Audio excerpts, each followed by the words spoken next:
Hello my friends, welcome! And today we will see how the first colonies and the great empires began. I ask that you like this video, leave your like, and subscribe to the Human Journey channel and become part of our family too. So let's go to the video. Intro: when the world changed forever. For thousands of years, humanity lived in separated worlds, connected by slow caravans, ancient roads, and distant rumors. But one era, one explosive chapter in human history, would tear down the walls between continents and redraw the map of civilization forever. An era of ambition, of exploration, of conquest, and of consequences that still shape the world today. This is the story of the age of empires and colonies. A story not just of kings and ships, but of millions of lives transformed, and the global order we inherited. Welcome to the Human Journey. Part 1. The spark that ignited the world, the 15th century. Europe was small, fractured, recovering from plague, famine, and centuries of war. Yet something extraordinary was happening. New technologies, new ideas, new ambitions, the compass, advanced shipbuilding, gunpowder, mathematics, navigation charts, the desire for wealth, spices, gold, and power. And then came the decision that changed history: to dare the oceans, to cross into the unknown. Columbus sailed west, Vasco da Gama sailed south, Magellan circled the globe. No one knew it at the time, but these voyages connected humanity into one global system. The world had just become smaller. Part 2. The rise of global empires once the maps expanded.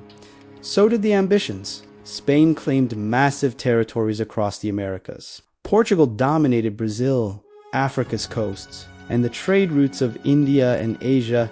Britain built colonies from North America to Australia. France expanded across Canada, the Caribbean, Africa, and Southeast Asia.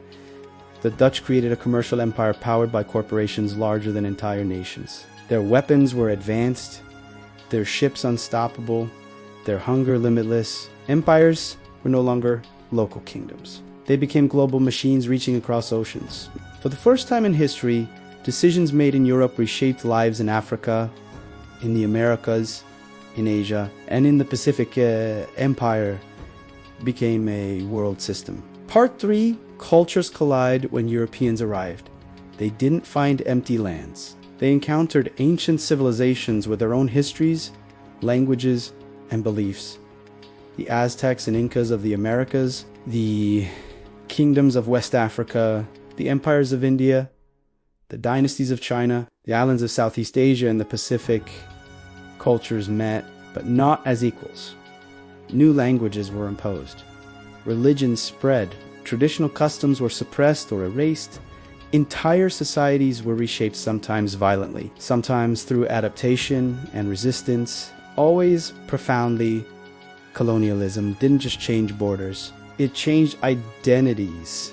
It created the modern world's languages, its cultural blends, its tensions, and its global connections. The world became entangled forever. Part 4.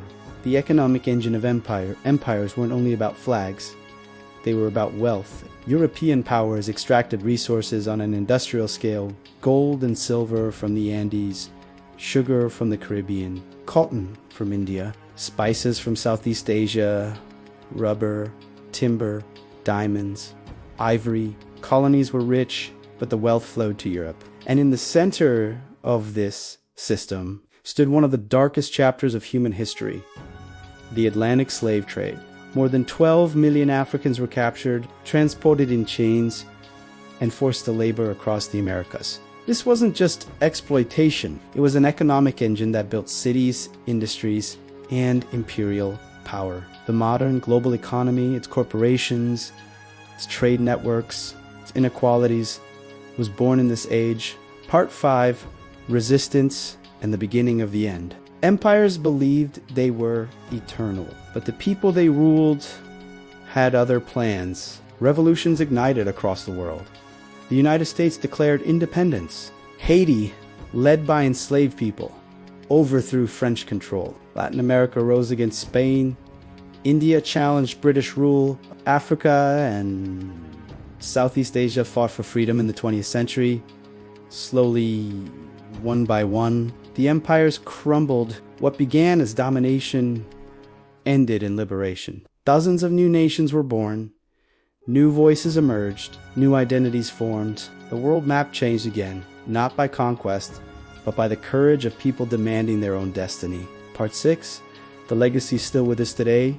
The age of empires is long gone, but its legacy surrounds us. Borders drawn by colonial powers still shape nations. Languages from Europe are spoken across continents. Wealth gaps between the global north and south persist. Cultural mixes born from colonization form entire societies. Racial tensions, conflicts, and global inequalities trace back to this era. To understand today's world, its geopolitics, its challenges, its cultures, we must understand the age that created it.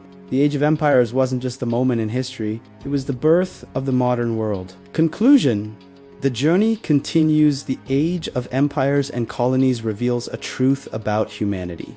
Our greatest achievements and our greatest tragedies often come from the same desire, the desire to explore, to expand, to control, to survive. But history does not end with empires. It continues with us. As we move forward, we carry the consequences, the lessons, and the hope that understanding our shared past can guide us into a more connected future. This is not just history. This is our story. This is the human journey. If you enjoyed the video, please leave a like. This helps this video reach even more people. Subscribe to the Human Journey channel here and activate the notification bell so you don't miss any new videos like this one. Share with that friend who loves stories of humanity. And our conversation continues here in the comments. Leave your comment about what you thought of the video and what your opinion is. A big hug to everyone. May God be with you. And until next time.